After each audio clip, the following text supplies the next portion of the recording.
Okay, so this is the Nerdy Nonsense Podcast. We're just two nerdy guys that like to talk about stuff. This is episode 64. Getting closer. You're getting very close. Um, so this week was a little bit crazy, and Oh, it has been super crazy. we'll get into that part a little bit later, but yeah.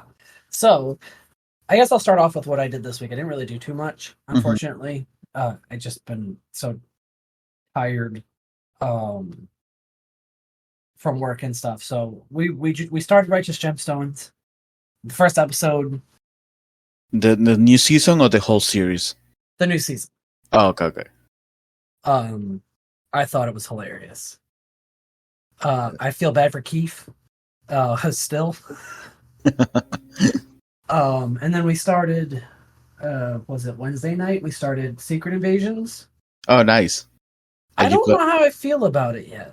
Are you the caught first up? episode? No, we watched the first episode. We started the second one, and then we were like, we're too tired. We can't continue because the first one was like an hour and 20 minutes long. It was pretty long.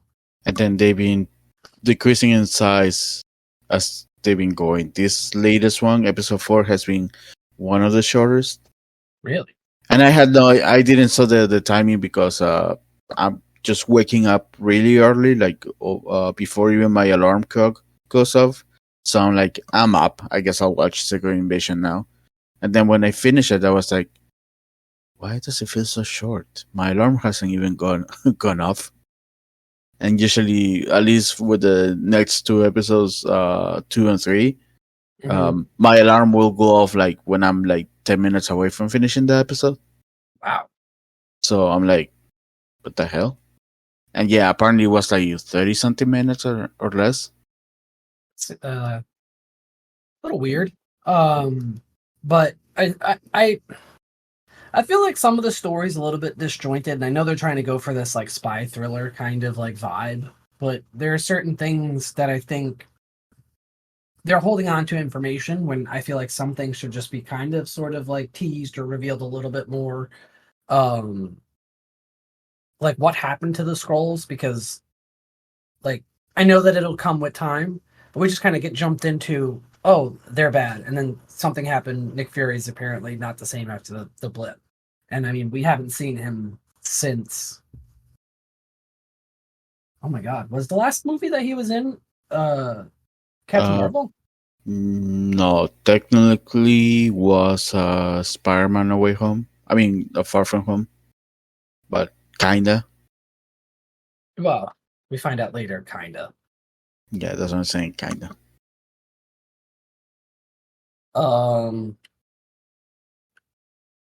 But I don't know. I'll have to keep watching and see what happens. Yeah, it is. I don't hate it, but I also feel like there's certain things that are just kind of like being withheld and not in a good way. But I do like Samuel Jackson. I think he's a great actor. R.I.P. Maria Hill. Spoilers if you haven't seen it. That really got me at the end of the episode. I was like, what the fuck? That's how we're gonna start the show? Yeah, it is. It is a slow burn for sure. And then aside from that, I've literally just been kind of playing Tears of the Kingdom, but not really doing anything. I haven't been like doing quests or anything. I've literally just been trying to I guess collect certain things, because I was trying to find I'm sure you did the Gerudo town already. Oh wait, you beat all the divine beasts, or the anomalies or whatever.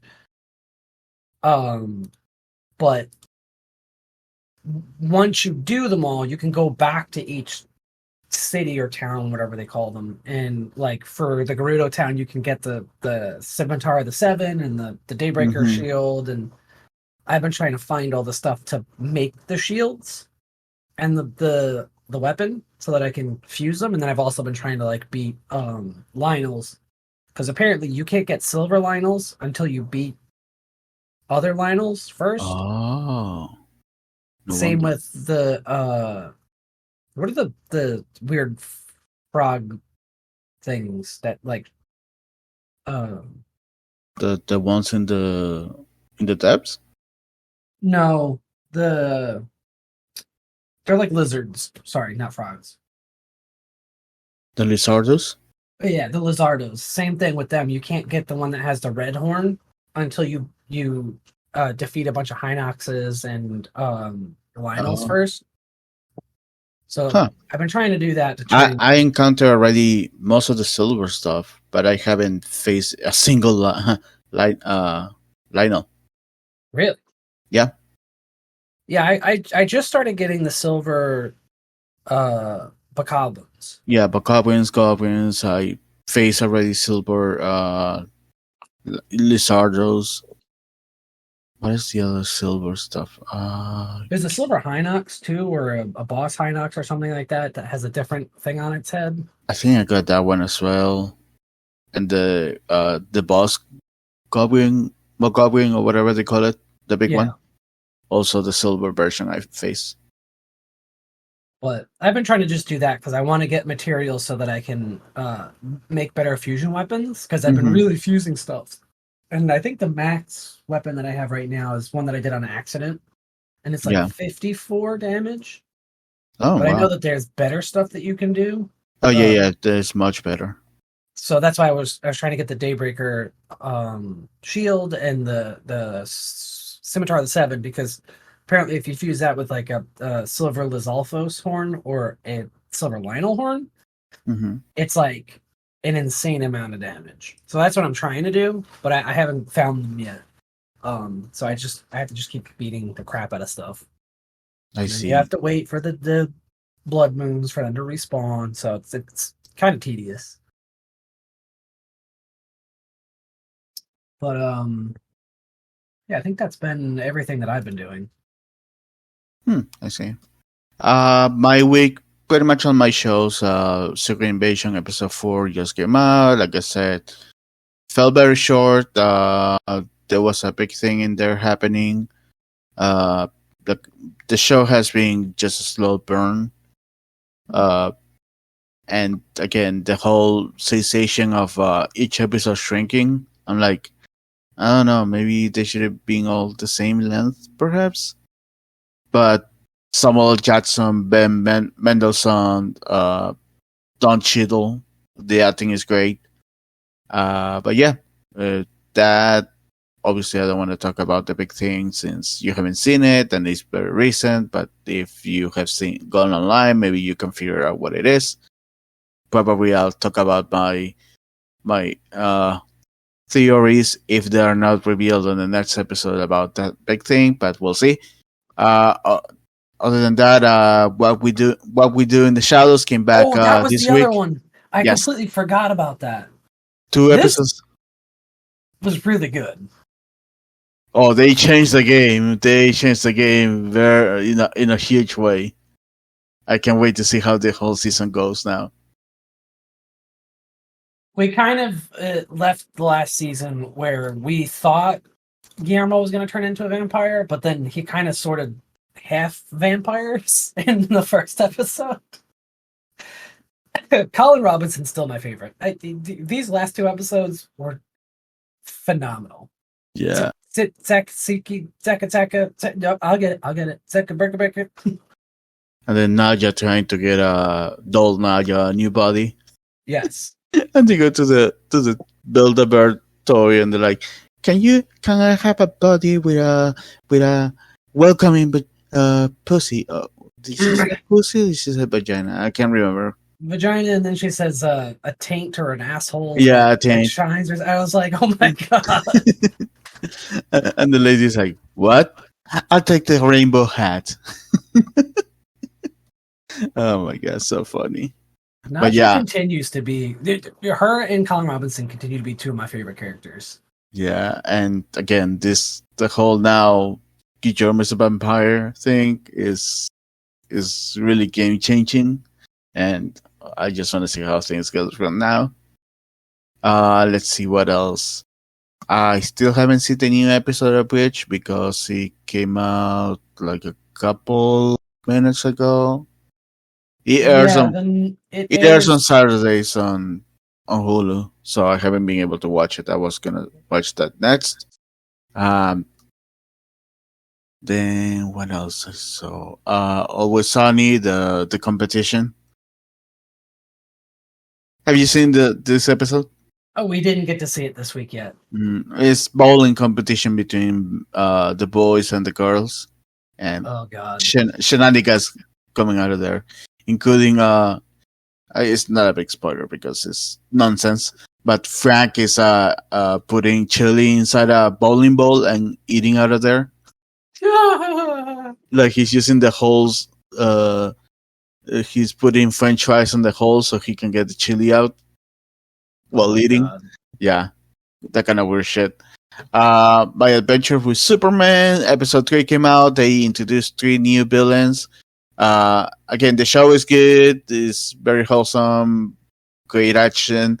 I just need to get used to the fact that for some reason I noticed that the bad guys, all of them have been tech based instead of having superpowers, unlike the comics.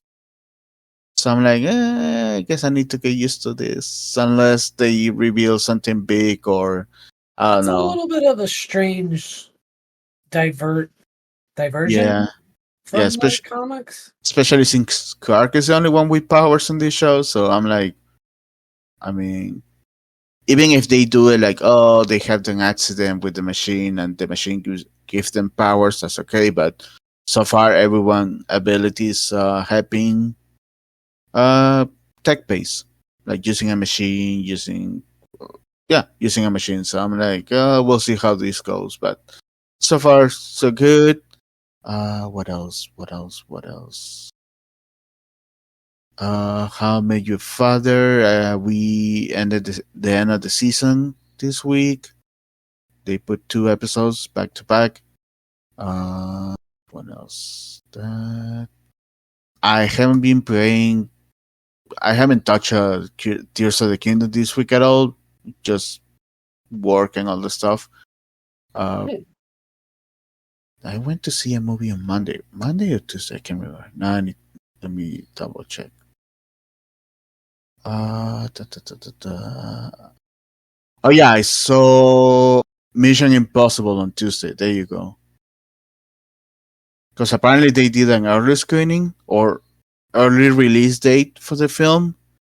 I guess Tom Cruise was annoying that Christopher Nolan is taking over most of IMAX screenings. For People are kind of pissed about that.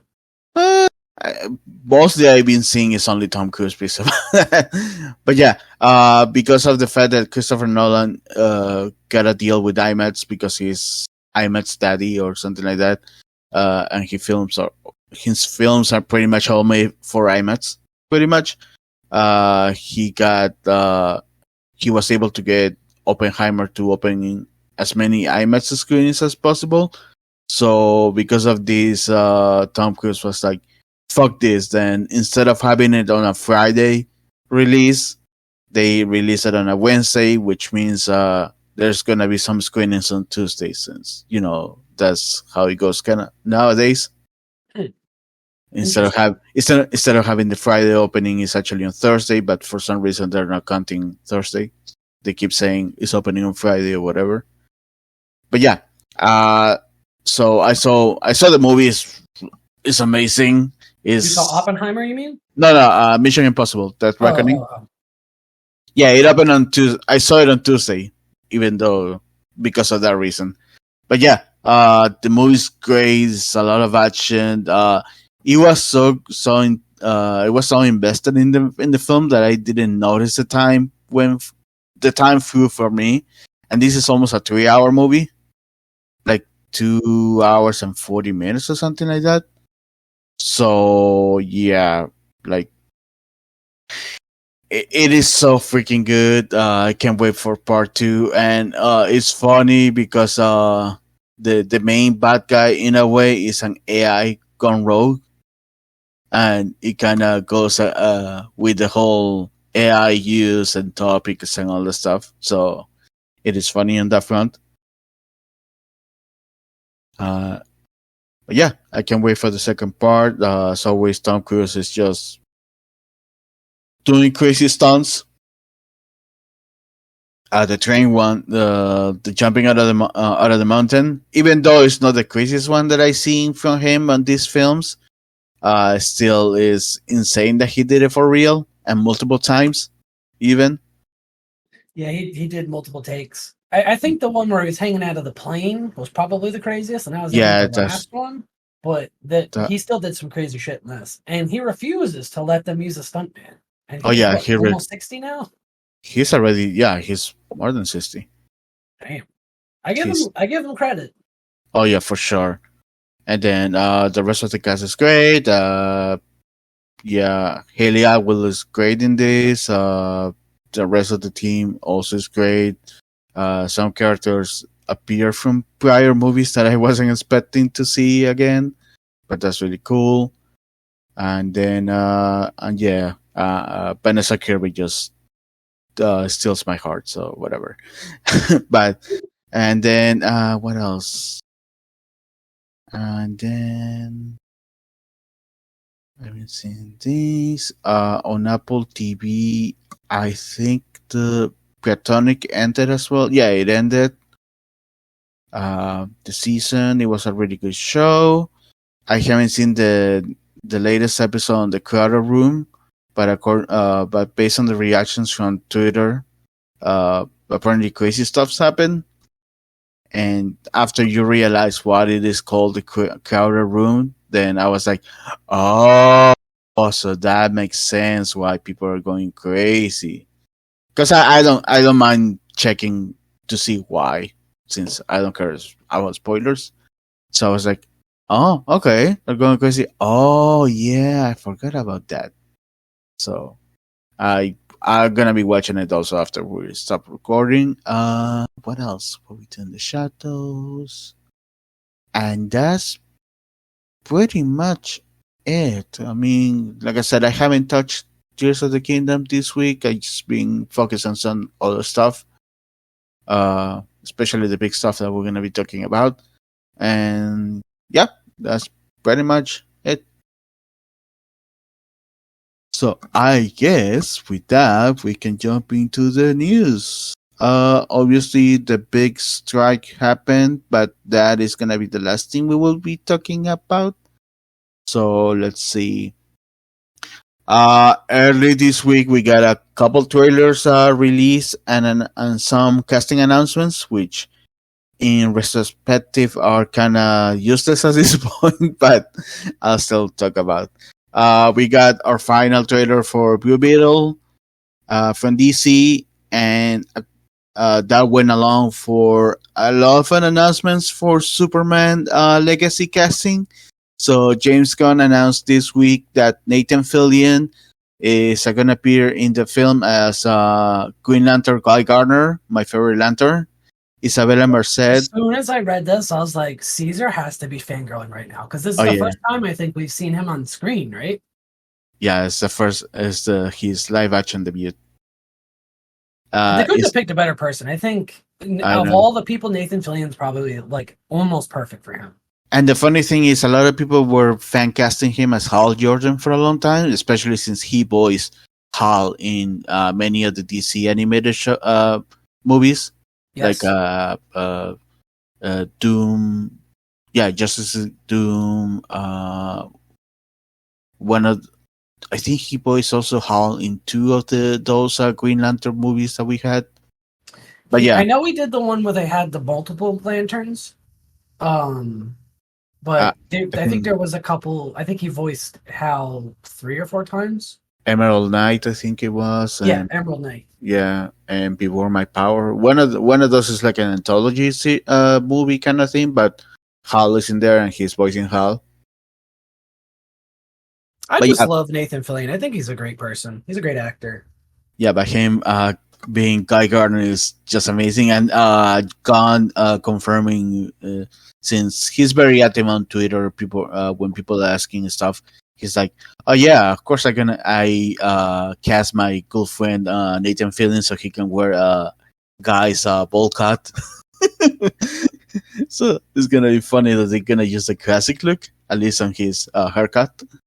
But yeah, then we got Isabella Merced as Hawker, which is interesting that we're keeping the current Latina look for Hawker, which was introduced around the New 52, not New 52, post between the New 52 and Rebirth.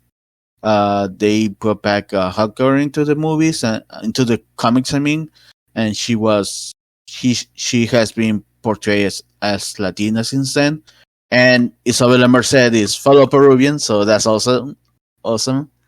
Then we got Eddie Gattegi. Hopefully, I'm pronouncing that right. He was Darwin in X-Men First Class, who died in the most stupid way, since his powers are supposed to be like evolving to survive. Like, that's why his code name is Darwin. But yeah, I'm glad that at least he's moving to DC or doing something else. Yeah, he's gonna be playing Mr. Terrific, which is amazing. And another link to the Justice Society, just between Hulker and Mr. Terrific.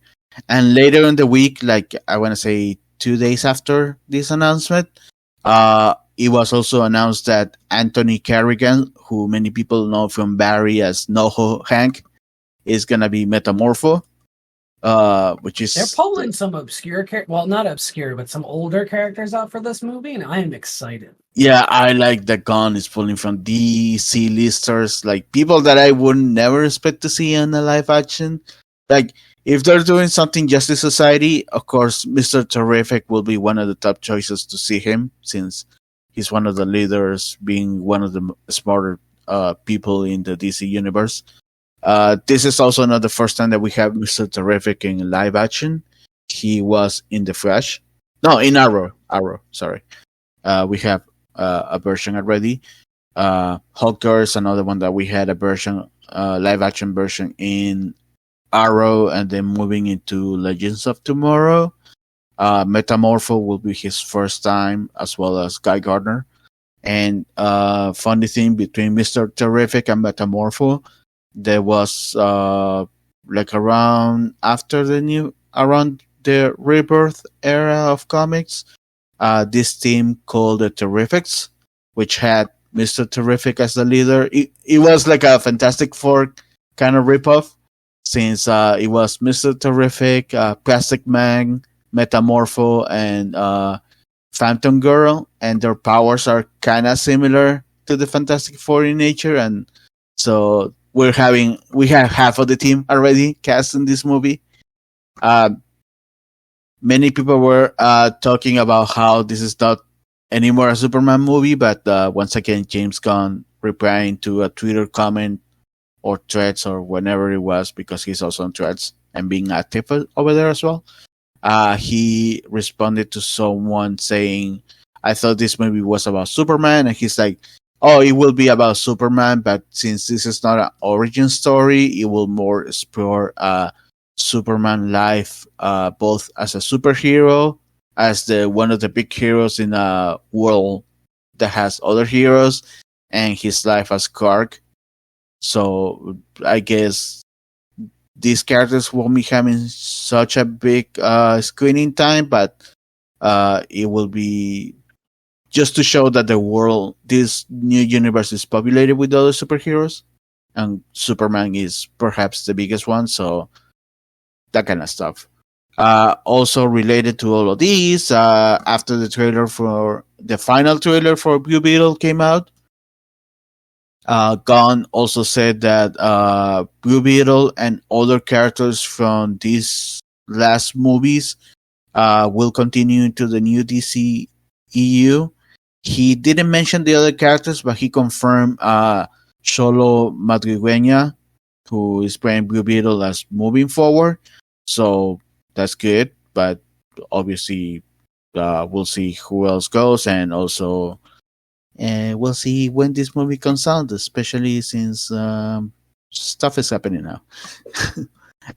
Also, on the same date that we got the trailer for Blue Beetle, we got Toho announced and released the trailer for the new next Godzilla movie. Godzilla Minus One, which looks amazing. It is set to release on December and also December in the US, so that's gonna be great.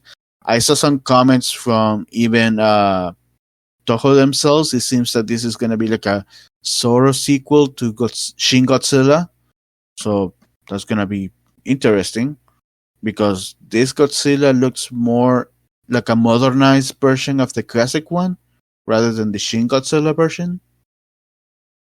But we'll see how they link into it since supposedly Shin Godzilla died at the end of the movie. Spoilers. So maybe this is I read the plot kind of spoiled nice because like you, I don't really spoilers don't really do anything for me. Like they don't ruin the experience, but I'm curious what's going to happen. A lot of people are saying it could be Godzilla's kid. Yeah, but- like this Godzilla is actually Godzilla Junior or Gotsuki all grown up. Which would be kind of fucking cool because we haven't seen that in a long time. Oh yeah, for sure. Let's see.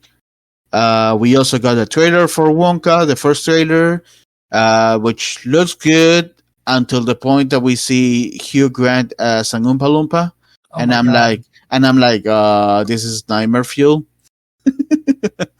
But a lot of people are saying that Timothée Chalamet looks terrible, or like his acting looks bad in the trailer. But I thought it was okay. Yeah, I don't see what is bad about it. He looks nice. His inflection, everything else about him sounds okay. It sounds like it's kind of like a blend between the Johnny Depp and the Gene Wilder. Yeah, which I'm here for it. I'll give it a try.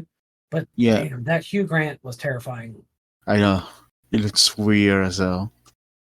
Let's see. We got some more possible movie announcements. James Cameron said this week that a new Alita film is in the works. I know they've been trying to get a sequel done for a long time, especially with the first movie getting like a cult kind of status. I mean, the movie was great. I like it. So getting a sequel out of this, it wouldn't surprise me, especially if we have Big Jim behind it. It could be good. Yeah, I need a little bit more information though. Yeah, he just said they're planning it, and especially after what is happening right now, they might take an even longer time, but we'll see. Let's see before that big thing. Just double checking if I have any. Okay, so we got more casting announcements.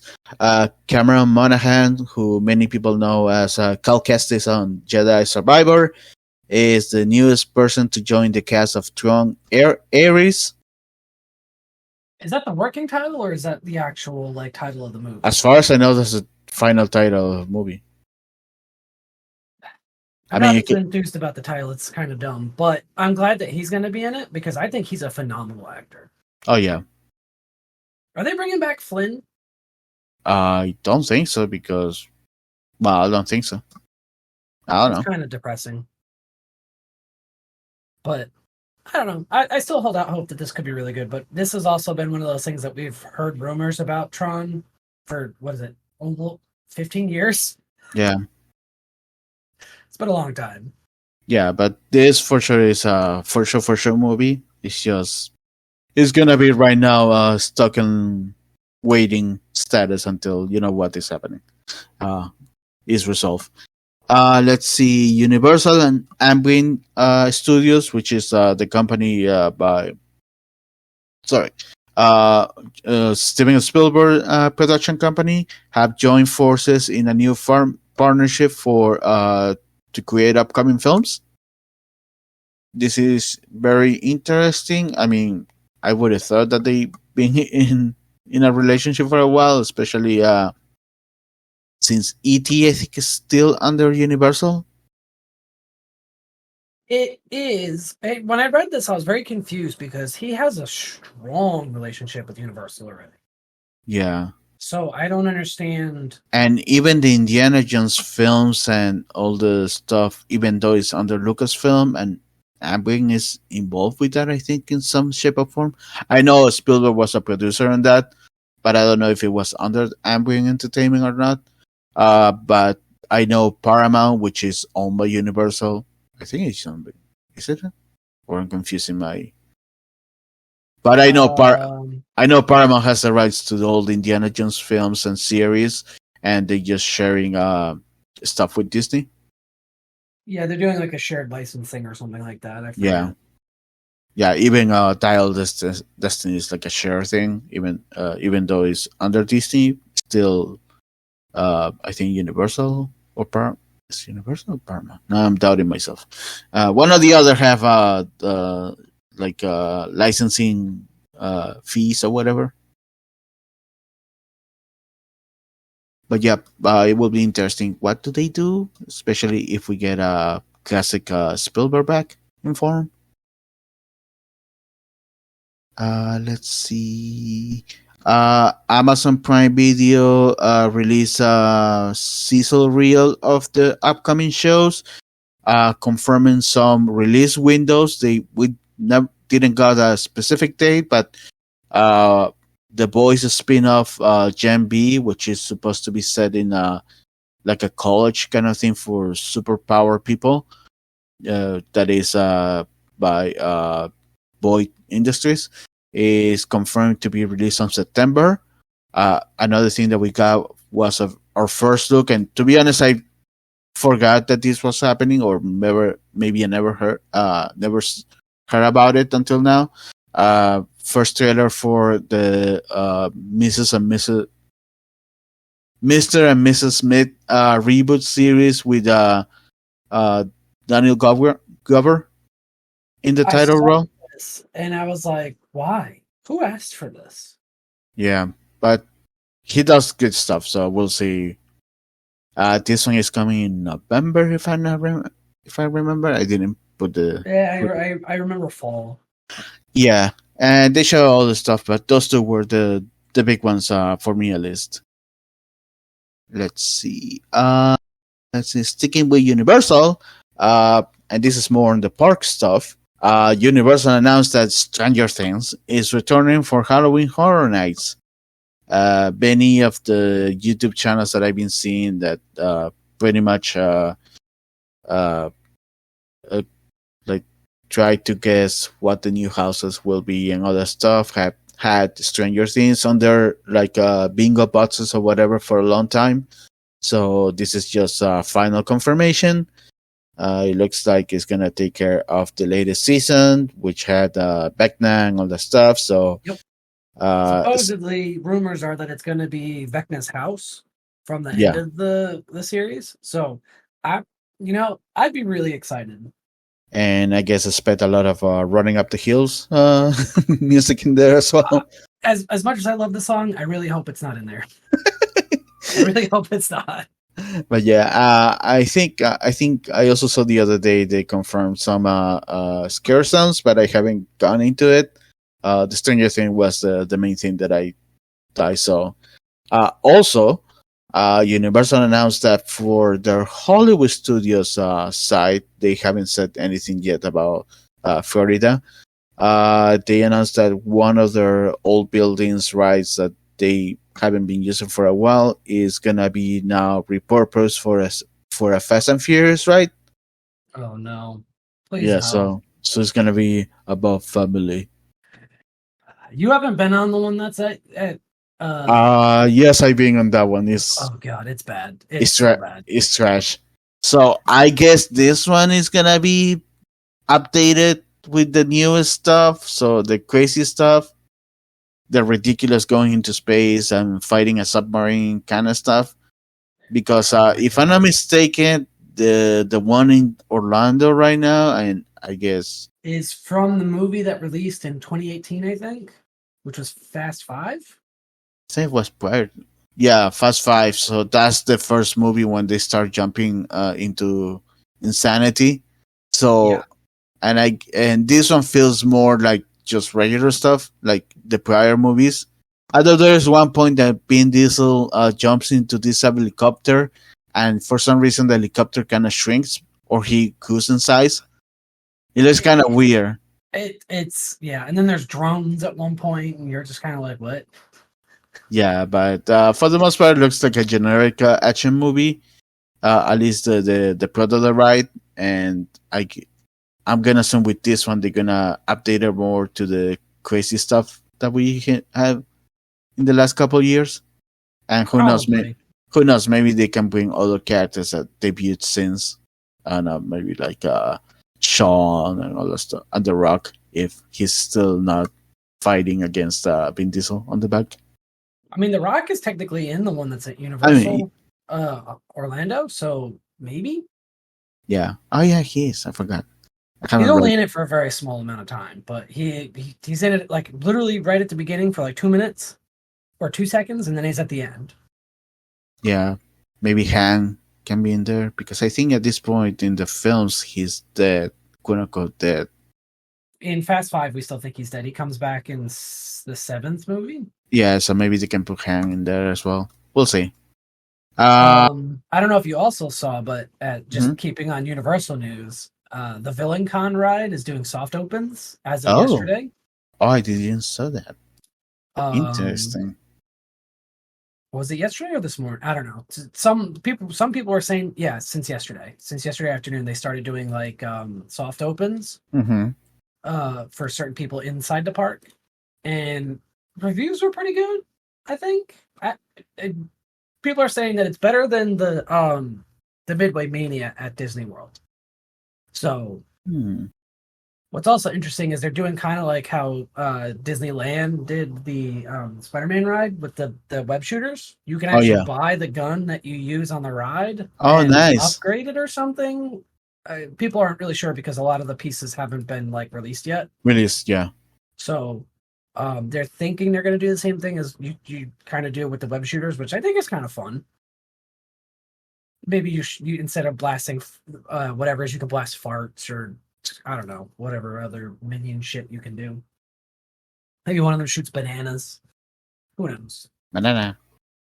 But so far, mixed reviews. But a lot of people are saying that it's definitely better than the ones at Disney World of the same ride where you're shooting stuff on screen. So Okay, yeah. Like Toy Story made Midway Mania, I think, and Midway the Mania. Spiderweb, yeah, Spider-Man, whatever. Whatever the name of the ride is in. So interesting. Nice. Let's see. Two more things before we jump into the big thing. Last night or not last night. Yesterday in Japan. How Do You Live? Debuted. This is the latest. Supposedly, it's the last Miyazaki film, but he has said this a lot of times before. That shockingly it released without any trailers, advertisement, without any marketing at all in Japan. J Kids or G Kids actually has announced that they acquired the films, the distribution films rights for the film in America. So it will be debuting here in November, and they changed the name to the to the film for The Boy and the Heron. Yes, which is kind of weird, especially since we have a literal translation of the film. How Do You Live? That's the literal translation. right. I don't know why they changed it. And what's more interesting about this is Disney has technically had traditionally the distribution rights in the US. So either they let them lapse or they just didn't want this film for some reason, which I think is really weird. It could be. But it looks pretty good. It's getting good reviews so far in Japan. So yeah. I mean, his movies usually do get good reviews in Japan. So yeah, it doesn't take that with a grain of salt. Yeah, it doesn't surprise me. I actually have a couple more things. Let's see. Let's go for this one. So after being a flop at the box office, The Flash is coming to digital in 3 days, 7/18. And then to make it worse, yesterday they announced it will be the first film in NFT form. continuing to the bad choices they're doing with this freaking film. I honestly, the NFT thing is probably more to do with that asshole who's in charge of Warner Discovery. Oh yeah, He was a crypto weirdo, apparently. doesn't surprise me. So I think he's just trying to find any way to monetize the movie, even if it's terrible. Hmm. But this, Yeah, the NFT thing was announced yesterday, and then a lot of people it has gotten so much backlash. they were People like, are pissed. yeah, they were like, if you couldn't make this movie worse, but you did by making it an NFT. So stupid. Let's see. This one actually I just added a couple minutes ago before we start recording. Apparently, Miss Marvel is heading to ABC as part of the Wonderful World of Disney, Yes. which apparently is like a 3-hour block that they have on the weekends on Saturdays. The first 3 episodes will be airing on August 5th, and the last 3 will be airing on August 12th. This is interesting, but probably also synergy on the fact that yesterday it was announced that, to surprise us no one, in the comics, Miss Marvel will be getting a new book in September, I think it was, where she's coming back as a mutant. And the only surprise out of that announcement is that Iman Bilani, who plays Miss Marvel in Miss Marvel and the Marvels in the MCU, is going to be co-writing the book. So that's really a nice surprise, and probably was. She is apparently a huge fucking comic nerd. Oh yeah. She used to cosplay as Miss Marvel before being cast as Miss Marvel. Right. So I'm excited. She is.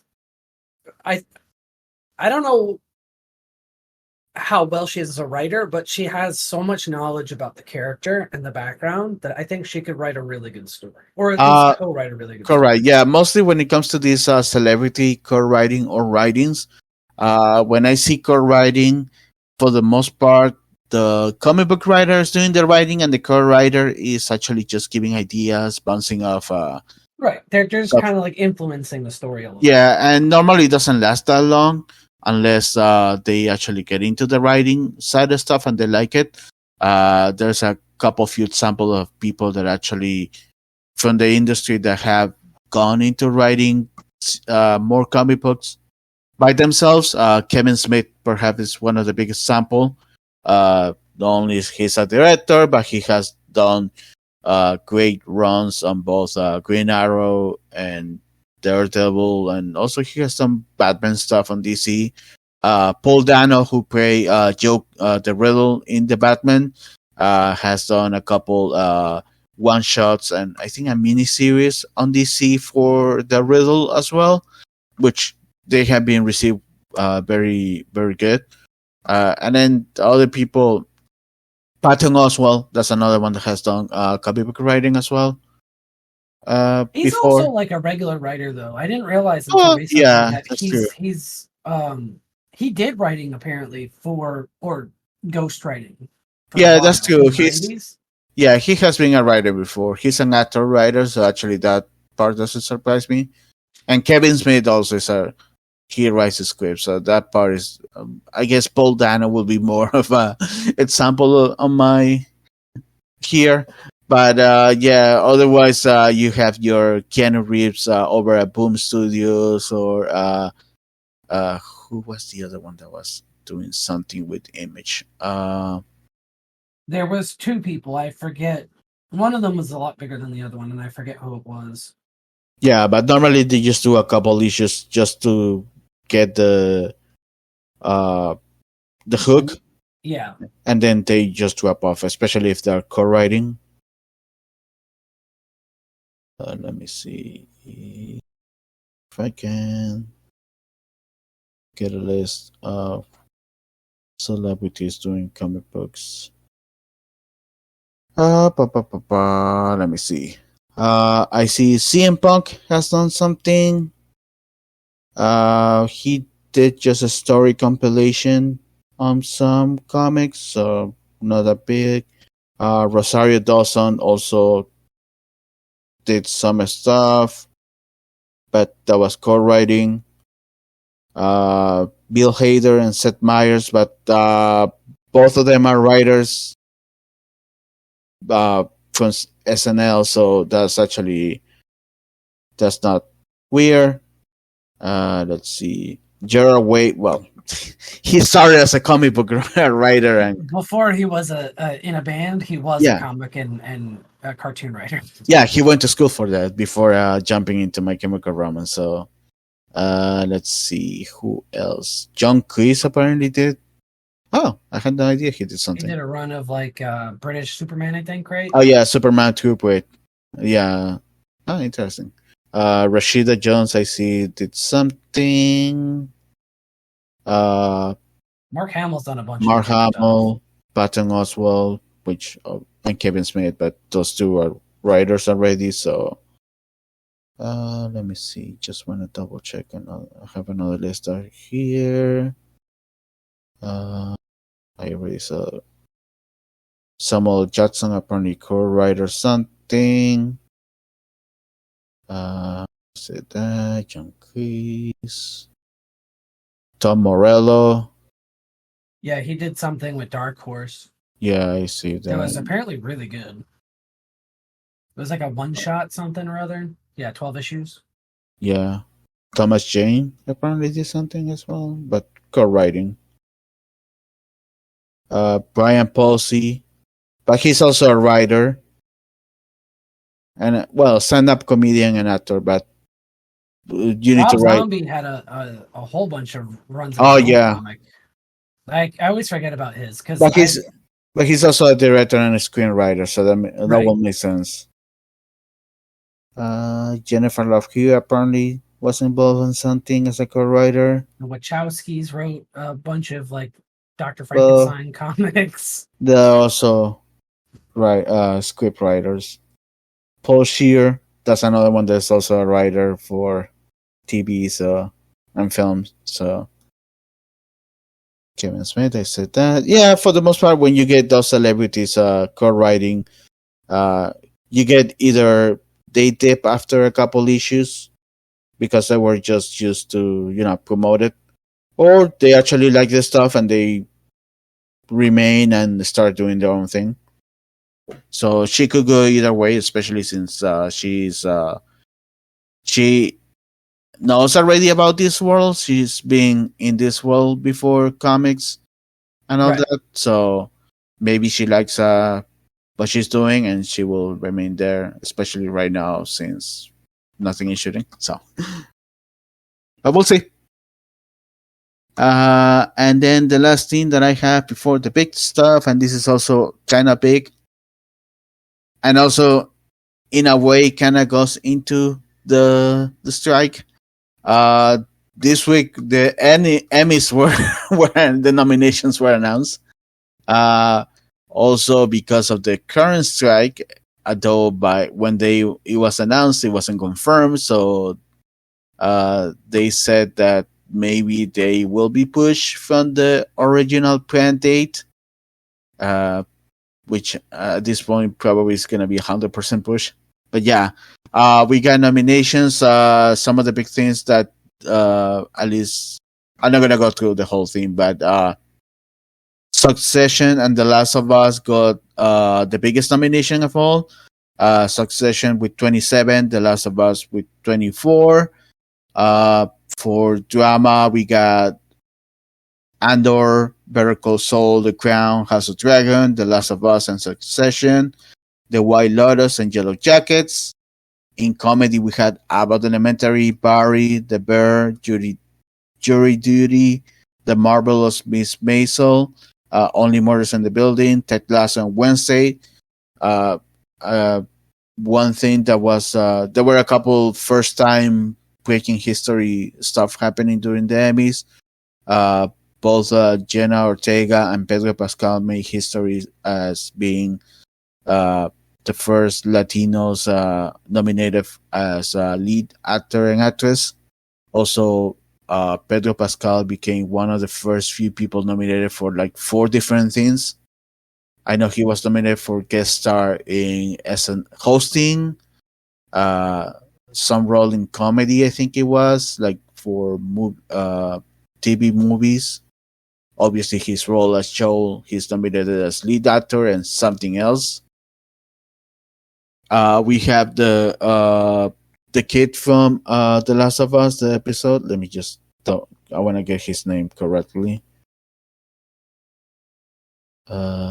He is not only the youngest actor being nominated. Kayvon Woodward, age 10. He has made history. He became the youngest actor to be nominated in a guest actor in a drama series of The Last of Us. And also, he's the first African American deaf actor as well, getting a nomination. So that's when good. I saw that, I was ecstatic because that kid did a really good job in this. Oh yeah, I was so happy that he got some sort of a nomination for that. Let me just. He's actually. It's funny because he's not technically the youngest. The youngest person to ever be nominated, and the nomination was taken away from them, was the girl who played Annie. Mm-hmm. But they took the Shirley Temple because they said that she was under 18. She's not allowed to be nominated back then. Oh, and I guess they changed the rules. They changed the rules in, I think, the 90s. Yeah. So but I'm still glad that he's now technically the youngest. And not only that, he's a person of color and deaf. And that's a huge win. Oh, yeah, for sure. Let me see. Then another thing, the best actor for a drama is Star Cassell, and also three out of the six are Succession cast members, with Brian Cox, Kieran Culkin, and Jeremy Strong. All of them really good performances. Jeff Bridges from The Old Man is nominated. Bob Odenkirk from Better Call Saul is also nominated, and I already mentioned Pedro Pascal. This will be Bob's last chance to get something. In fact, this will be the last chance for Better Call Saul to win something, because that's one thing that has been going on since the show started. It has never won anything. So let's see, supporting actor, The White Lotus also. I mean, supporting actor in a drama series, pretty much Succession and The White Lotus took pretty much every single spot. There's 3 Succession and actually 4 Succession and 4 White Lotus each, which is insane. There's a little more diversity on the drama series actress. Comedy series I talked about.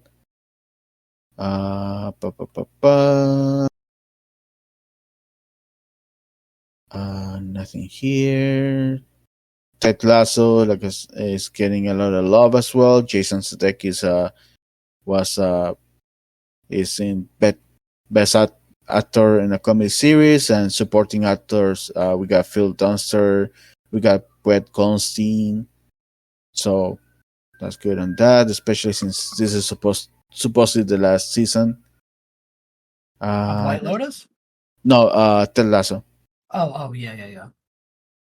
Yeah, Juno Temple and Hannah Waddingham as well from Ted Lasso got nomination from Best Supporting Actress in a Comedy. Let's see, Disney Plus got some love as well. We got Obi-Wan Kenobi for limited anthology series. Let's see, just double checking. I saw something else. Let me see if I can find it. Someone did also break a record or make history for something, but I'm trying to find it. I can't find it, but yeah. So we got the nominations, though, like I said, it's kind of crazy, especially with the upcoming. It was on the eve of the strike, so now we'll see when or if they make they have the Emmys. But yep, And now we can jump into the big stuff. Well, before we get to that, I You don't got know if something you else? saw on, I believe it was Wednesday or Mm-hmm. Tuesday, the decision finally came from the judge on the Ninth Circuit Court for the FTC against Microsoft to purchase Activision Oh, Blizzard. I think it went good, right? The judge said that the FTC didn't bring up enough evidence to support that this would create a monopoly and blah blah blah. So they struck down the FTC and said that they can now go ahead and purchase Activision Blizzard on the 17th instead of on the 18th. So that was a huge blow to the FTC. And honestly, given the track record of Activision this last 2 or 3 years, Yeah. I definitely think that they need someone else to be in control, because that disgusting shit that came out about the sexual assaults and stuff Oh, yeah. is ridiculous. Yeah, they need someone to steer the ship. Exactly. Instead of just one of the boys. But yeah, I don't know how I feel about it, because Blizzard technically merged with Activision in like the mid 2000s. Oh, yeah, that's gonna affect. So I hope that means that we'll get better stuff from Blizzard, because the last couple of things that Blizzard's done have been kind of crap. Mm-hmm. Overwatch 2 was just like a fumble. Yeah. Apparently Diablo 4 is sort of a mess, but not really a mess. But people are still playing it, so who knows? It's going to be interesting to see what happens. Right now, apparently, because of that decision, the European Union is now reevaluating the whole purchase in Europe. So I think it's going to go through. It'll be interesting to see what happens in the next week or two, because we still have 2 days. Monday's the earliest that they can buy them. Oh, yeah. So it's gonna be a wild ride. But yeah, that was the only other thing that I had, and I guess we can get into the big topic. So yeah, as we've been talking for the last couple of weeks, the Actors Guild, or SAG, AFTRA as it's known, or SAG, it officially went into striking after not only standing conversations with the studios, but yeah, nothing. Apparently, the stuff that they were trying to get, they rejected it, and it went official on Wednesday night. Well, they said that the conversations failed on Wednesday night. On Thursday morning, it was I think it was Thursday or Friday. Oh yeah, morning was the actual. never mind. Yeah, Thursday night was the final negotiations that didn't went through, and then on Friday morning is when the board. No, I had it confused. Now I get it. Wednesday night is when the negotiations ended. That was on July 12th. They didn't went through, so they said that they were going to strike on Thursday morning.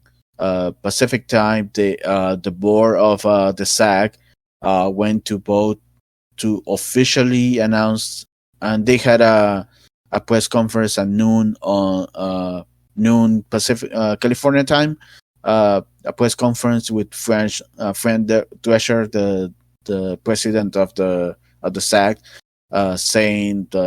pretty much saying all the stuff that we're gonna talk in a couple of minutes that were said by the studios. And they will officially go into strike, which will begin on Friday, the 14th, which it was yesterday. Yeah, so that's when the strike officially started. Picketing started, and they will joining the writers' strike, which at this point is at 73 days. I want to say. I know it's in the 70s. It's been going on since. It's been a while. Yeah, I know they're in the 70s, in the low 70s, so it's 72, 73 days already so far, and they will start joining them. We already got videos and other stuff from people across the country, especially in New York, Georgia, and LA, going to studios like Disney, Netflix, all the stuff to picketing. But yeah, that's the timeline of the stuff. But just a couple of things happened in between the official beginning of the strike and the date that the negotiations fail. That Wednesday, I want to say, there was a report from Variety or the Hollywood Reporter. I can't remember which one. They got some comments from unknown studio heads saying that the whole that they're fine with having the strike because the end goal for them was to let the writers starve or lose enough money that they start losing their houses, or they cannot pay rent or whatever. That do a lot of anger to people, especially, and this was on the eve of the deadline for the final negotiations. The final negotiations.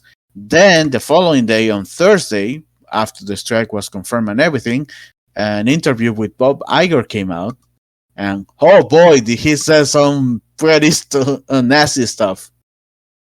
I am very disappointed because part of that interview, and I was telling you, he was saying some good stuff about like how Ron DeSantis is kind of an asshole and they're infringing on their rights, and we create magic memories and stuff like that. And it was really wholesome. And then they asked him about the strike, and he was such a fucking asshole. Yeah. As the strike and all that stuff, he said that it's unfair to the studios. It's unfair to the studios. This is going to cause a lot of harm. And I was like, cause a lot of harm to who? You're making $46 million a year. And and then on top of that, the same morning, it was announced that Bob Iger had his contract extended to 2026 over the original 2-year deal that he had. Which was going to expire at the end of this year. Yeah, or next year, actually. 2024. 2024. You're right. Yeah. Yeah. So he extended it for 2 more years into 2026, and apparently he's getting another bonus. So, and then on top of that, the interview was made at this camp for millionaires or billionaires. Yeah, it was very, very tone deaf. Very tone deaf. So obviously, a lot of people have taken that as well to just badmouth him. Then another thing that came out, and this is mostly information provided by the SAG after they decided to strike. One of the many things that came out from the negotiations that they have with the studios is that the studios wanted to scan extras, pay them for pretty much a day of work, and keep their image to be used as AI into AI forever, pretty much. Yeah, I was gonna ask if you had seen that. Yeah, I saw that. Honestly, when we had rumors that was a thing that was in part of the negotiations, but when the guy who was doing the negotiations for the WGA and the Screen Actors Guild, I forget his name, came out on Friday and said, yeah, they wanted to keep our likeness, pay us the minimum a day's work, and then they could use our voice, use our likeness without paying us residuals. He's like, that's ridiculous. Yeah, and I agree. Like, if that's your person and they own it and they can do whatever the fuck they want with it, that you should get some sort of compensation for that. Oh, for sure. I think that is disgusting that was even brought up. Yeah, and then a lot of actors came out saying how they during their initial, when they were starting in the industry, they were asked to be scanned. Many people are like, oh, now we know why they wanted to do that. Obviously, AI probably wasn't as powerful back then when they were asked about that, but now people are, especially those in the acting world, especially if you're not the big celebrity kind of stuff, and still need to get jobs to go by, were commenting on this stuff. some of the actors were saying that they never got paid residuals from any of the shows, especially now that they went into streaming. That's another content for the negotiations. There was the person who was on Orange is the New Black for Yes. the third season into the final season, or the second season into the final season. And she was in like, she showed her residuals payment from Netflix, and it was like over 20 episodes that she was a part of. And the residuals that she got paid were $27. Yeah, they were. I was like, that's fucking $27? Yes, and I think it was the same person and someone else as well that commented that at one of the parties for the for Orange the New Black, one of the seasons premieres or whatever, they could hear the CEO of Netflix boasting how much the show was making for them, right? And the fact that they weren't getting any of that, or at least a percentage of the residuals, was kind of maddening for them. So yeah, that's another thing. And yeah, at the moment, pretty much every studio head so far has come out and said that the same, pretty much a similar thing that Iger said. But obviously, Iger is getting the bigger anger because he actually went on an interview and is saying all this stuff while sitting at this retirement center for billionaires. And yeah, and he just got a promotion and extended more pay and all that crap. So that's one of the big things. Also, with this, a lot of San Diego Comic Con cancellations and stuff like that. We know from San Diego Comic Con, Legendary just pulled yesterday. Actually, they confirmed that we'll be pulling out of San Diego Comic Con. They had a panel for Dune Part 2. I know over the week and this week and the prior week, at least I follow people on Twitter that they are in the industry, mostly on the interviewing side, that kind of stuff. We're commenting that they have already cancellations for press because of these.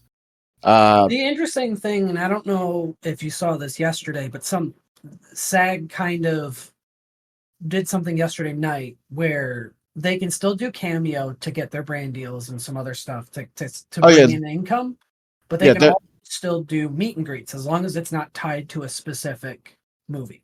Yeah, I have a list of stuff that they can do or cannot do, and we'll go over them in a second. But yeah, what else? Oh yeah, so we have that. The cast of Oppenheimer, they have a premiere in London. The premiere was held an hour earlier in order to, in case the strike was made official, the cast will be able to leave.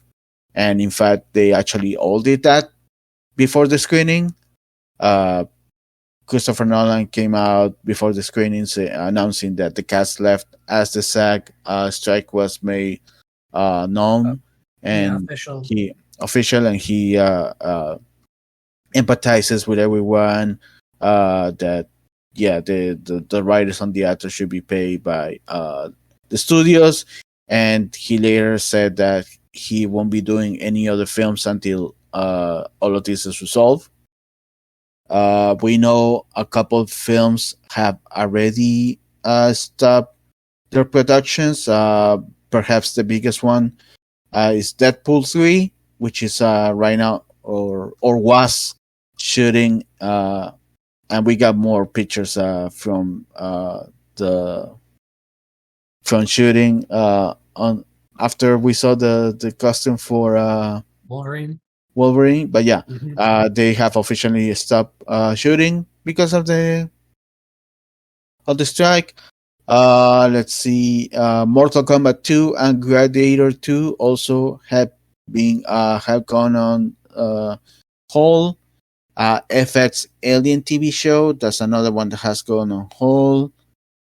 There's a couple shows that, because they're not bound by SAG, they being they're still going.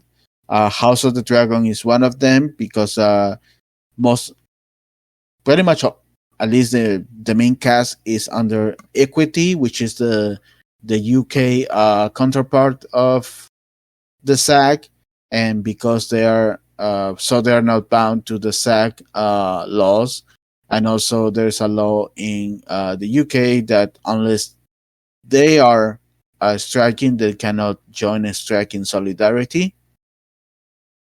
So they Yeah, are, their interesting thing though is the film laws in the UK are a lot different than here.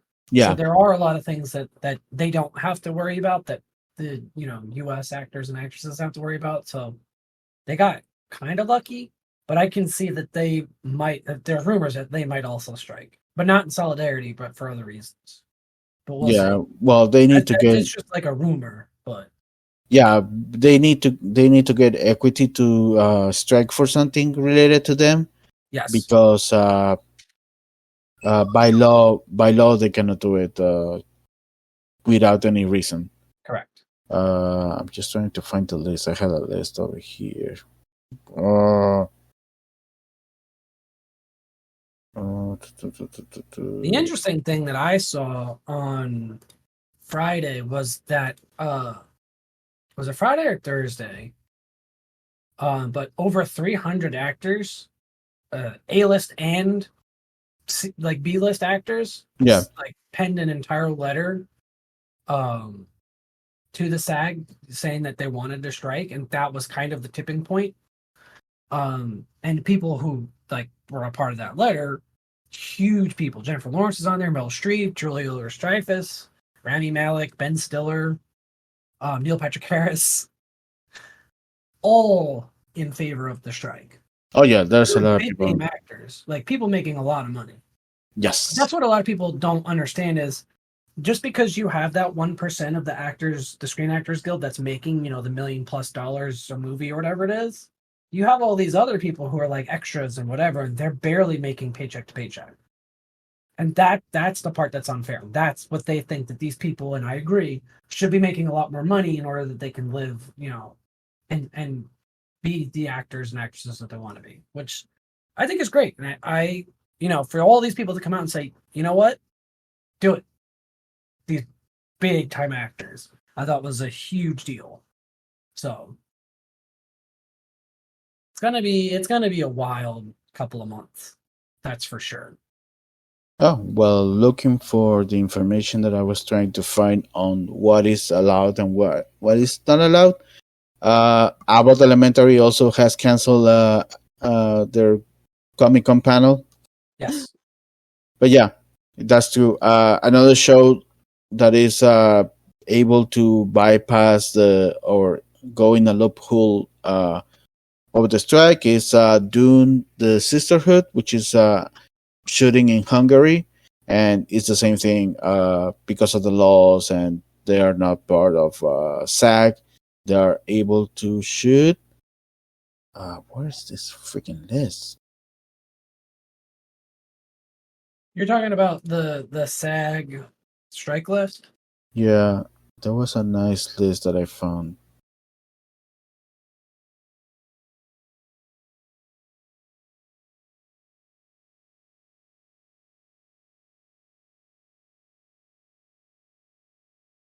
So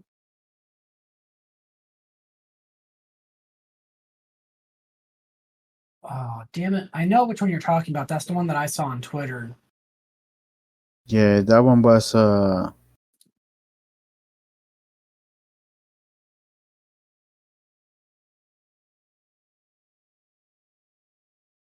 I think I found it. So Okay, so let me see. According to this, they are not allowed to perform under the theatrical. Wait.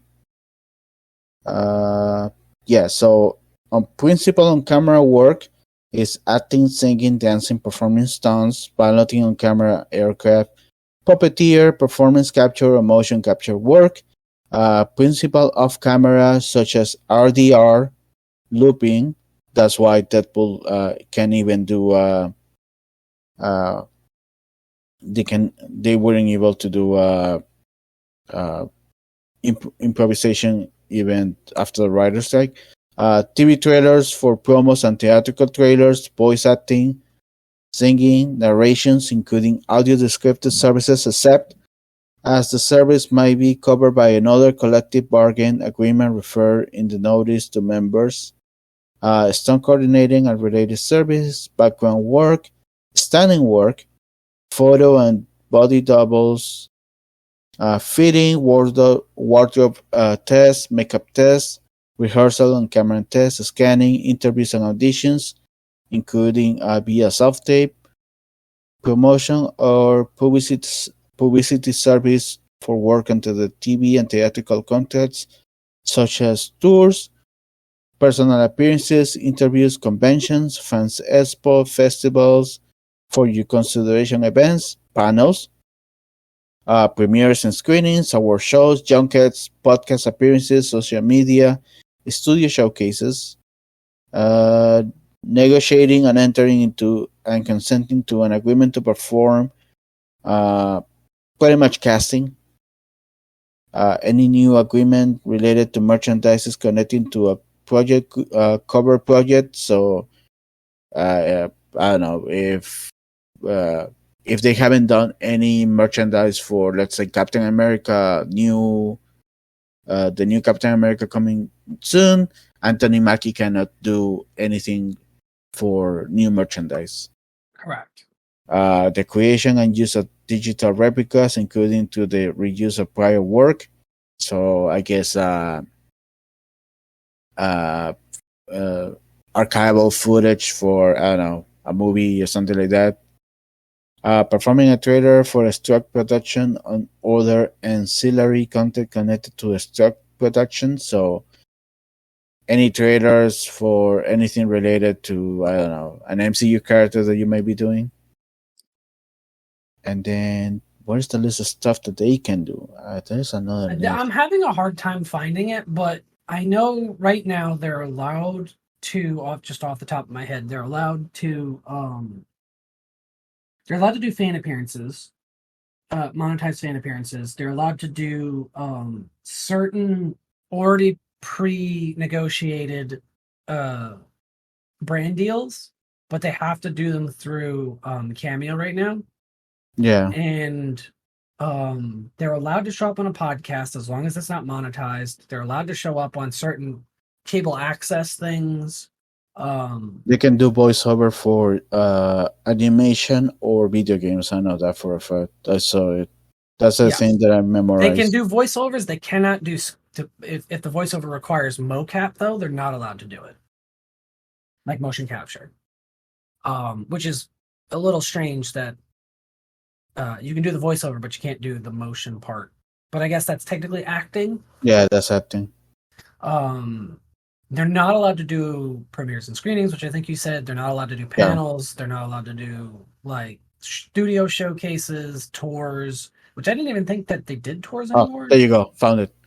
What is allowed during the SAG strike? Soap actors can continue working, while the SAG-AFTRA members performing work covers by the TV theatrical contract cannot do principal on camera work.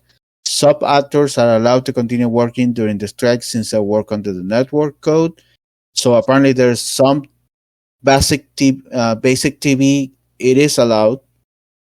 I saw some like soap operas. The network code includes reality shows and game shows. So that's why a lot of people are saying that you're gonna see an uptake on those. Meaning that guild members can work under the SAG-AFTRA contract. The Young and the Restless, Jeopardy, The Boys, So You Can Think You Can Dance are some of the shows, for example. Variety shows and talk shows are also part of the network code. However, late night shows and Saturday Night Live are on hiatus right now because of the writer's strikes. So that's kind of null, unless you go into something like the Drew Barrymore show or those midday shows kind of things. Rachel Ray or something like that. Yeah. Podcast hosting is permitted, though actors cannot make podcast appearances to promote the struck work.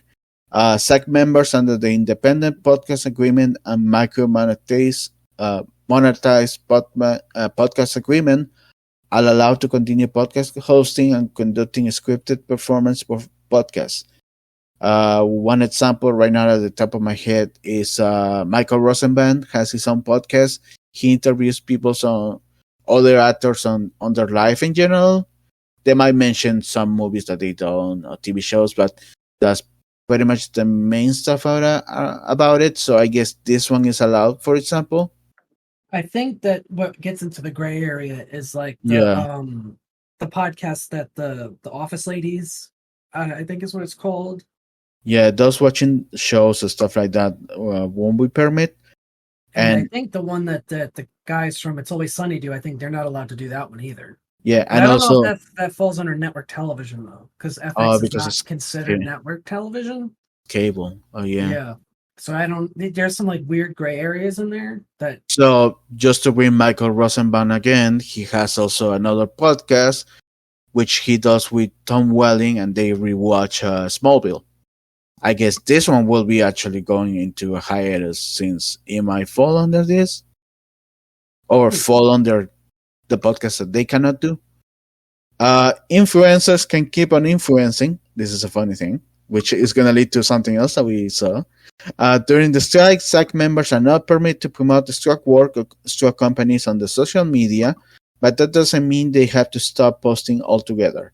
Yes. Members under the influence agreement can still create the sponsor content and promote brands.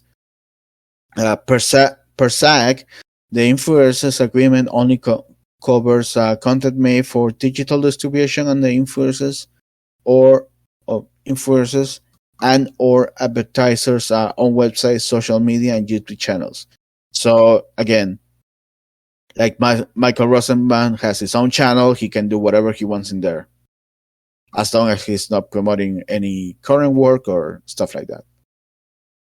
Broadcasters won't be striking. SAG not only represent actors, but also broadcast journalists and media professionals who fall under the station contracts and broadcast new contracts. They are not affected by the strike. So, Al Roker, for example, can still work on the. It was the morning show. No, that's the TV show. Good Morning America, whatever it is. For example, Broadway is also continue. It will be not impacted by SAG. Any members of SAG who appear on Broadway operate under equity contracts, which is also the same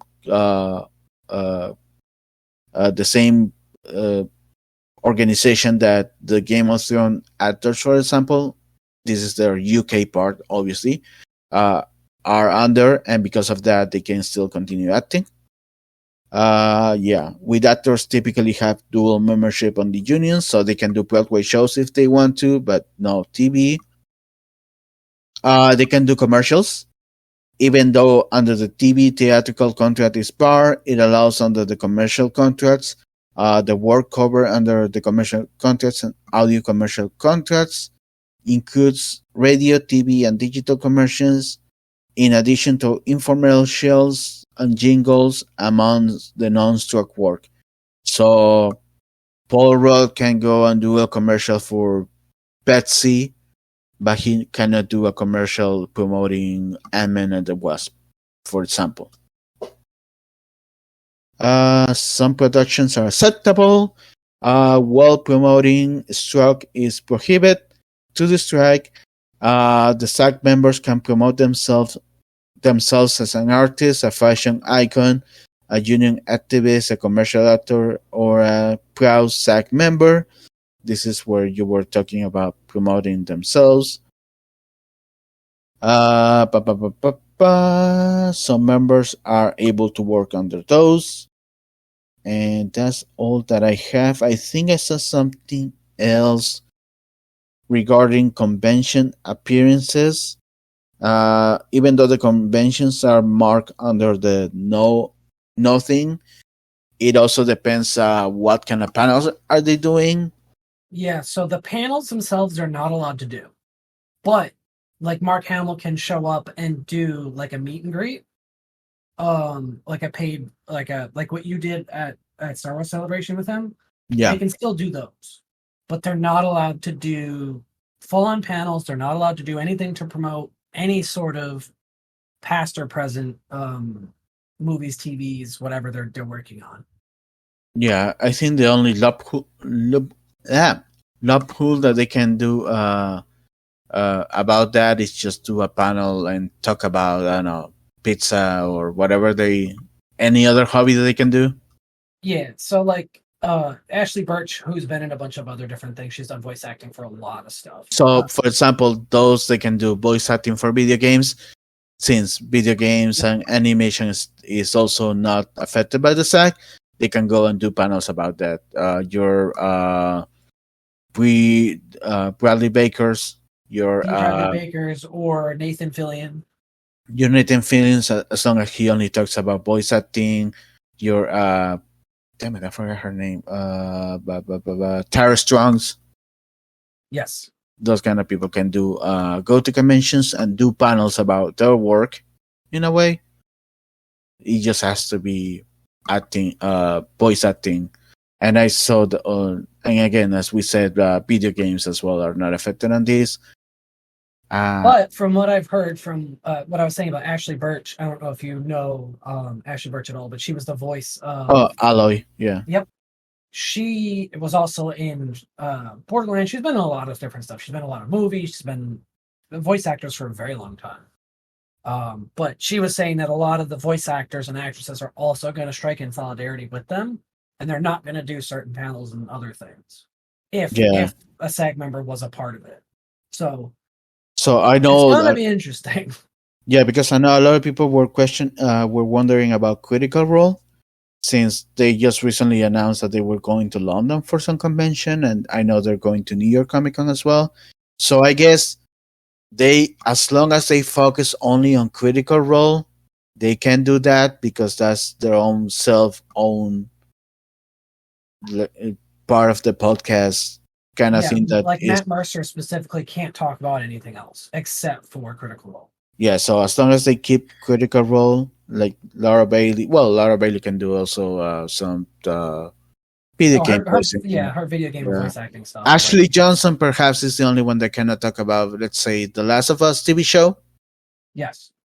So she can talk about everything else, like Critical Role, even the voicing on The Last of Us video game, but not the TV show at all, especially her appearance as Ellie's mom.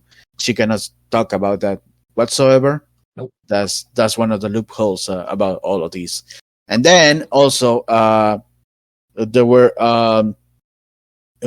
SAG people from SAG, not only actors but also strike coordinators and captains and people inside SAG were saying that, especially to influencers, that studios probably will be reaching them to do work for them now that actors are on the strike. And if they want to actually have a future in the industry as an actor or writer, they better not take any of these jobs, because it will be scamming.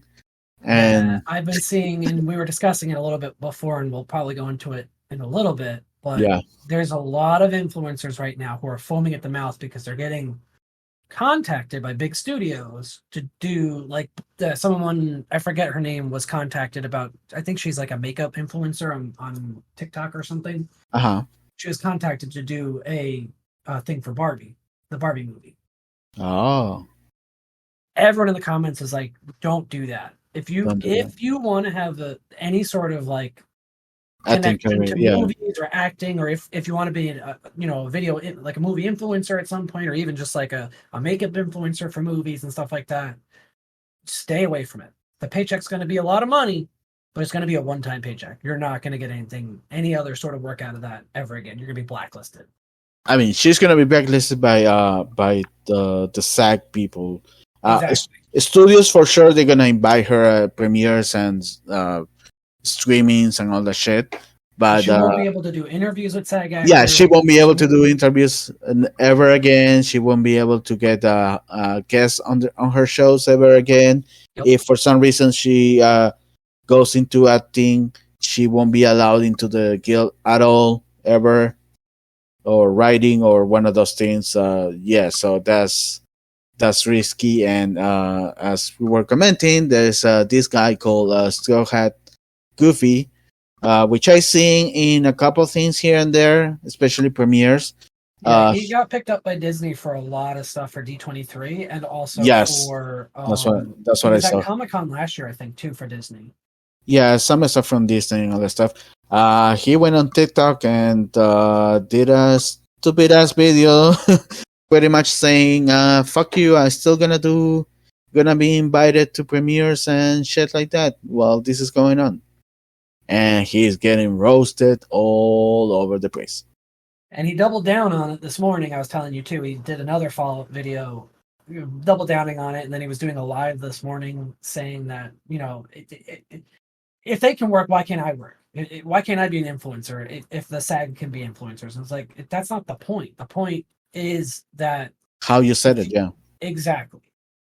If you still want to be an influencer, if you still want to go to some of these premieres, that's fine. But taking the money for it and doing in place of the actor doing something is a problem. No one has a problem with you going to the whatever. So if you want to go see, the premiere of Barbie or Oppenheimer or whatever, fine, who cares? But the second you start taking money for it, though, that's a problem. And SAG will never forget, and not even just SAG, people who are like prop masters. The Writers Guild was like, you don't do that. The Writers Guild will never ever want to work with you again. Other voice acting guilds were also saying the same thing, like, you're gonna burn yourself, because the second you start taking the money out of the actors' pockets, that would have been what they were, promoting or doing. You're crossing that picket line, and you're now a scab. Yeah. And a lot of people don't understand that there is a big difference in just going to the premiere and making content for TikTok or whatever for your own video, yeah, for your own channel or whatever. And then the second you take money from them in place of an actor or actress or someone who's a writer or something like that's where the problem lies. Yeah, because a lot of these influencers are going to get caught in the middle, and it's going to be a big paycheck, but it's going to be a one-time paycheck. It's not. It's not worth it, to be honest. Yeah, especially because if you want, like you were saying, if you want to be in the industry at all, don't even bother. I get it. It's a lot of money, but you're going to be screwed forever. You're going to get blackballed by everybody within the movie industry, except for maybe the studios, because they're assholes. But no. The whole thing is, the moment you take money for the studios, you're promoting for them, which is the whole deal behind having the strike. They're not promoting. They're not going to do any promotion to that. You can still work. You can do your streaming, getting YouTube views or whatever it is that you can do and all that shit, and get paid that way. But getting paid by the studios to promote the stuff during the strike, that's the thing that they're saying not to do. Right. Especially if you want to if you don't want to be blacklisted by the SAG and the writer strike and the writers and the WAG. So yeah, that's one of the I guess he's the first of many that they're gonna do, for sure. They're gonna do that. And a lot of people, he hasn't said it. No one's come out and said it, but I have a feeling that he did take money to do something, and that's why he's defending himself. But the second everyone else finds out what you did, it's going to be game over. You're done. Yeah, because it's going to be nice while the strike is happening that you're getting that money, or you're getting, that what you think is a shoe-in into the industry. It's not really good. That's not what it is. So he's the first of many that we're going to see, and I have a feeling that a lot of other people are going to end up falling with him too, and it's going to be a problem.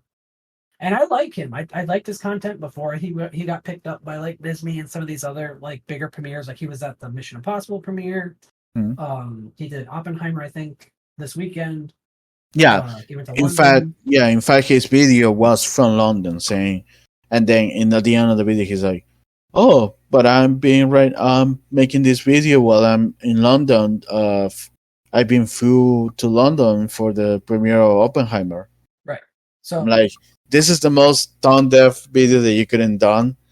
Even the cast left him before the screening in solidarity, yeah, and Robert Downey Jr. was apparently one of the first ones to walk out. As soon as he got wind that they were going to be going on strike, he was out, apparently. oh yeah, and now you're over here trying to be the self-important dude, saying, "Oh, I need to work and this and that," and no, you're killing yourself. And like you Exactly. said, he's still triple, fourth down, doubling this morning. So yeah, and for sure he's not gonna be the only one doing that. There's gonna be people that are gonna be like I mean, that's what influencers, especially those that thrive, they are addicted to be famous. So they're not gonna pass the opportunity to get paid by the studios to become famous, even though 100%. this is not the time to do that. But yeah, I'm just hoping that some of these other people, like especially because Ahsoka's coming out, and all of the actors and actresses are not going to be at the premiere now for Ahsoka. oh yeah, Same thing with Haunted Mansion. Disney's apparently leaning into the Disney the influencers influencers. for that kind of stuff, and it's not worth it. If Disney comes to you and they want to offer you to see the movie, fine, but don't take money from them because that's a problem. You're gonna get screwed. So anybody who's an influencer, and if you're listening right now, just it's not worth it. Keep your influencer status and whatever. Do something else. There's other ways to still make money while the strike is happening that you can make other content or do other things, but like taking studio money right now, not a good idea. Yeah, But leading back into the Haunted Mansion, they're now converting the theater at the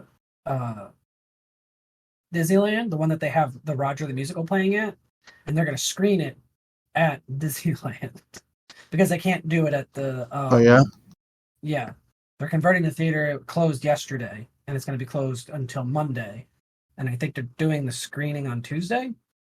oh But because none of the actors and actresses can be there because of the strike, yeah, there's a lot of rumors that they're reaching out to all these like Disney influencers, like I was saying, to come in and do something instead. And it's gonna be. I'm interested to see what happens. But obviously, we're in solidarity with the actors and actresses. oh yeah, for sure. Definitely unfair that the studios have all these like crazy asks, like we own your likeness for 100 years or whatever it is insane. Like these people deserve a lot better, and I'm not saying that acting is not not I'm not saying that it's easy and it's not hard, but also like the stuff that they have to do in order to be on that set, and how many takes it takes to do something, like hours and hours and hours of doing something. It's like being a marathon runner. It takes a lot of effort and a lot of time to do this. So they deserve to be compensated. And especially like if you're going to start using them for AI and all this other crap, like Oh they yeah, deserve some sort of like compensation. yeah, exactly. It's unfair what the studios are doing right now, especially with the Writers Guild. Like that was ridiculous. And what came out from that too, like that they were trying to use AI to write for them instead. And also apparently since Netflix started doing streaming their own TV shows, the Writers Guild hasn't been getting residuals on anything. Oh yeah, yeah. Not built into their contracts anymore, which is ridiculous. Yeah, I saw that. That's another shitty stuff that they've been doing, and yeah, this is just a whole mess. And a lot of people, especially big directors and everything, they're saying that this is gonna be a big time for the industry going forward because many things are gonna, for sure, are gonna have to change, whether it's for the good or for the bad, But this is gonna be one moment in time for the industry that is gonna be. When was the last time Like, that they were both striking at the same time? I think it was in the 80s, right? In the it was in the 80s. I think it was precisely in 1980. The funny thing, and I saw some jokes regarding that Ronald Reagan was the president of the SAG Oh, at the time of the strike, yeah, I at forgot the about time of the that. strike. So a lot of people are making joke that Fran Drescher is going to be the next president of the U.S. Oh God, please no. But yeah, the last time that both went to strike was that, and they actually got I think the residuals for TV TV happened. syndication, I think it was. See, Yeah. yeah, that was the beginning of TV syndications, thanks to the strike. So that's why they're saying having both of them at the same time might be important for this one. Oh, it's 100%. Especially with like, again, not to harp on the AI thing, but like them trying to, weasel their way out of paying people and using, technology instead. Yeah, It's not fair. And the only way that they were both going to get a fair deal is if they strike together. And I honestly, if it takes a year and a half, it is what it is. We'll have to live with it. It just they deserve some sort of fair compensation. yeah, and probably we won't be seeing any changes until maybe mid 2024, since at this point I there's a think lot. all those movies and TV shows are already written and shot. So Yes, so that's why I said after, I would like, say probably sometime around March, April is when we're going to start seeing the the effects, effects. Yeah. if obviously nothing has been changed, Right. Yeah, obviously, if which nothing which changes between now and then, we're definitely going to start seeing some effects. which again, we're 70 something days for the writer strike, so That's 2.5 months, which is almost a quarter of the year, which is a lot. mhm. And just thinking about how many like those writers work on multiple TV shows at once, so with the TV shows and movies, so it's gonna be, it is what it is. I'm not happy that some of the TV shows and movies are being kind of shuffled around and moved around, but also at the same time, like these people deserve a lot better than the treatment that they're getting. So I'm I'm I'm not while I'm not happy about the situation, I'm not mad at them. Oh yeah, for sure. The studios need to get these people better paying and everything. Yeah, I'm more mad at the studios than anybody because it's just they've been making record profits and no one else is getting paid, which is ridiculous. Yeah. Does it suck that my shows that I like are gonna be delayed or canceled or stuff like that? Sure, but this is more important. 100%. And if I have to go back and rewatch, old episodes of Futurama or something, it is what it is. Yeah, or watch something I never seen before. There's international uh, stuff as well that are not affected by the strike, so you can watch the stuff over there for that. That's true. Yeah, there's a bunch of stuff airing on the BBC and stuff that's not being affected. So you technically still have things that you can watch and see, but you know, don't be an asshole, basically. Hmm. Um, I think that's pretty much. Yeah, that's everything I had. I don't know if you have anything else. Let me just double check. Nope, that's pretty much everything I have about the strike.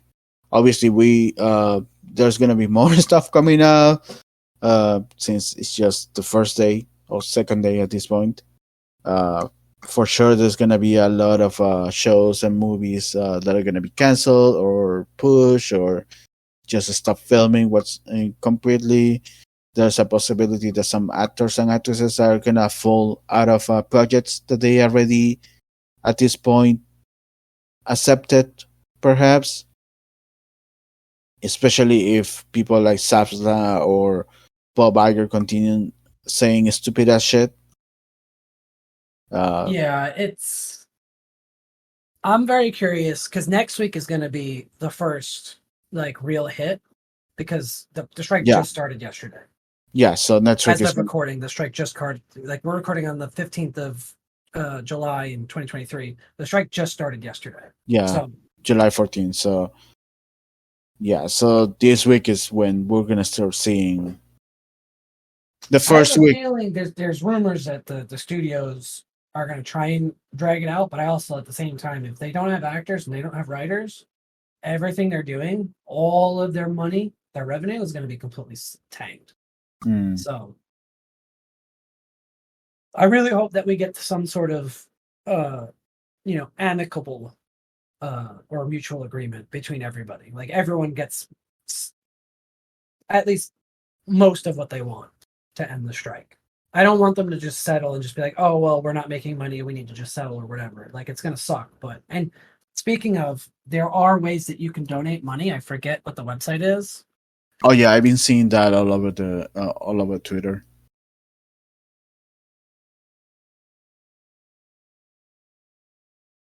Um, the AFT Solidarity Strike Fund is one of them. And then what was the other one?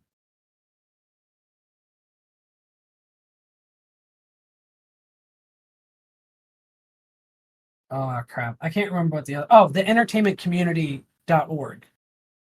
This is a fund for anybody who's an actor, actress, writer, whatever, anyone who's a part of the strike and can't make ends meet. If you donate to this fund, they divvy it out to people very fairly, obviously. Yeah.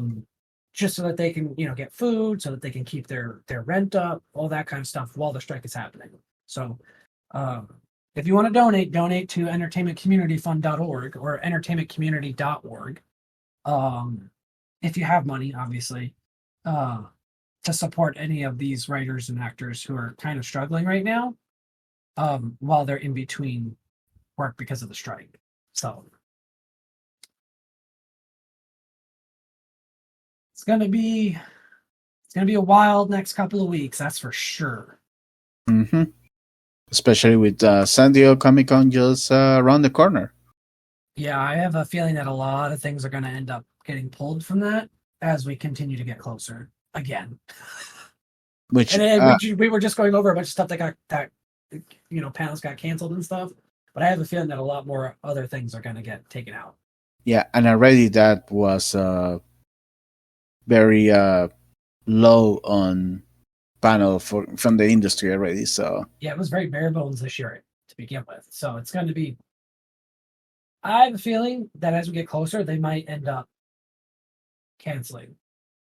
I hope not. But... No, there's no way they can, especially since there's other stuff. Right, Comics, true. Yeah, comic stories. No, they already Hasbro is going. Marvel and DC comic book wise are going. So there's no way they can cancel it. But yeah.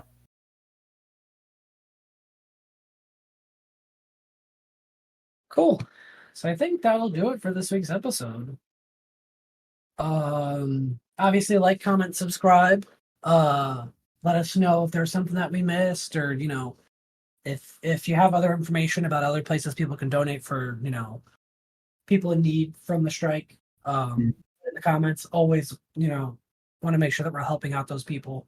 You can hit us up on Twitter at Nonsense Nerdy and facebook.com/group/nerdy nonsense. Yeah. I guess that does it for this week's episode, and we will see you guys in the next episode. Deuce. Take care, everyone. Bye.